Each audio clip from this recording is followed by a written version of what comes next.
given that people will listen to this that don't know who you are, will you Okay. please briefly tell me what your project is, how you're trying to use your LGDs, and then we'll go forth with fleshing it out. But give us a wrap it up.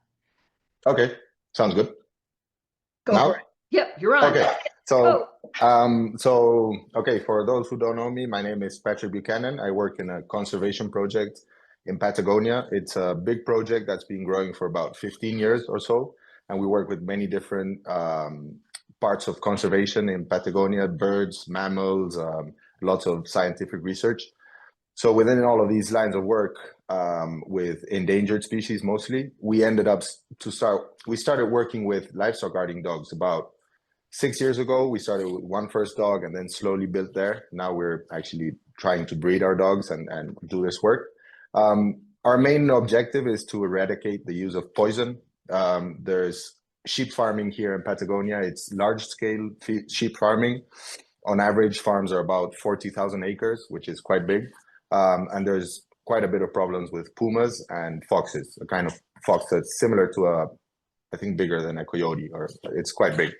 And a common practice still used here is, well, hunting with hounds mostly, and then traps, like similar to bear traps, but puma traps, and poison. People will find the dead sheep and they'll grab weed killer and fill it up there, and whatever dies there, dies there. So our main work started when we thought about replacing the use of poison through the use of livestock guarding dogs in a strategy for conservation, which is working out really well because we're basically trying to get these sheep farmers to start working with the dogs. Then they'll get attached with the dogs, seeing the results, and then they won't use poison because they don't want to kill their livestock guarding dog.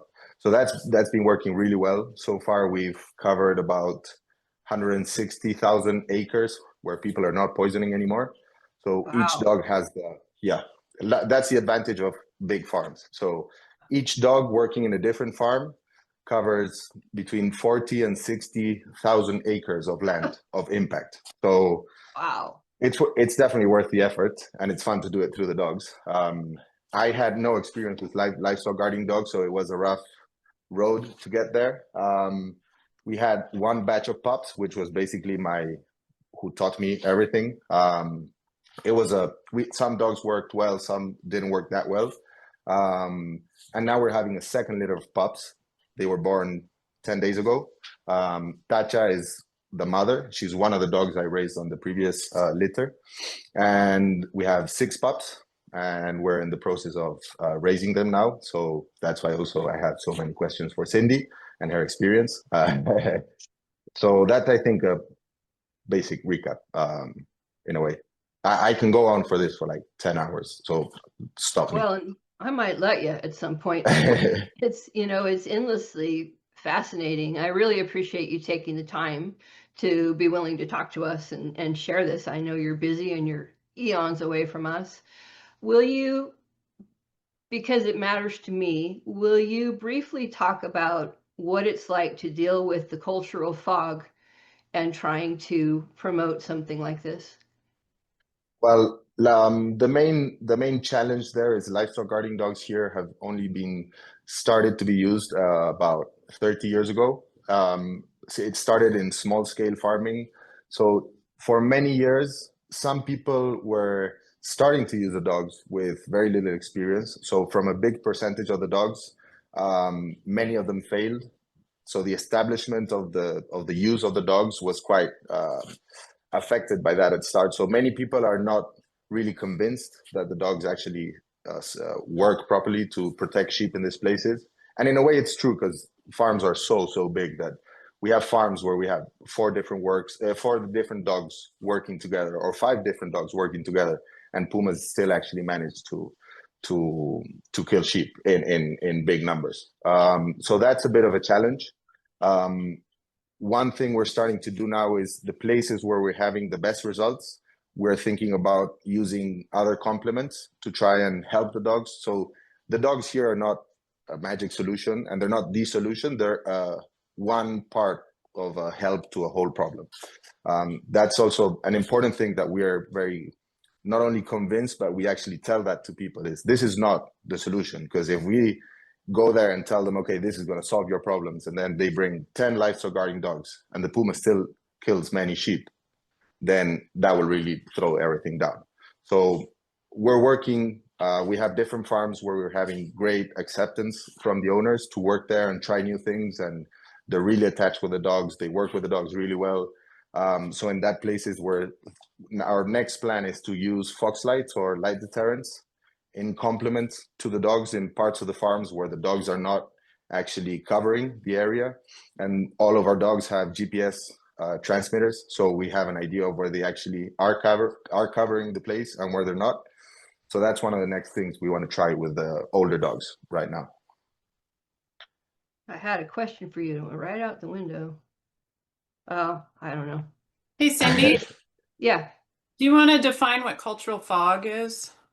If someone doesn't know. You want to take a shot at that, Patrick? Um, Or I so can do it. Either way. please, you can do it. You can do it because I might have answered something different to what you asked.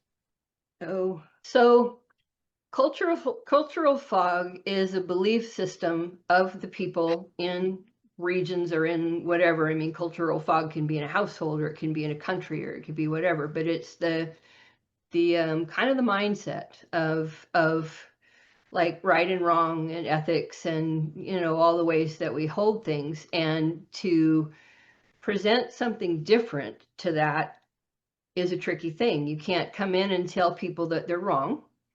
It's like positive reinforcement training in my mind, and I run into this all the time. It's part of what lands me on the ground so often. Is you try to open a door, you try to show someone why what you want to talk about is beneficial to them.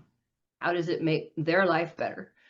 And then you have to go out there and prove it. And I've really thought a lot about, in your case, if you can't make those dogs successful, the cultural fog is going to win the day, and you're dead. I mean, for all of us to have trustworthy LGDs is a big deal, but for you, the pressure to really make these dogs successful is just, so much rests on it.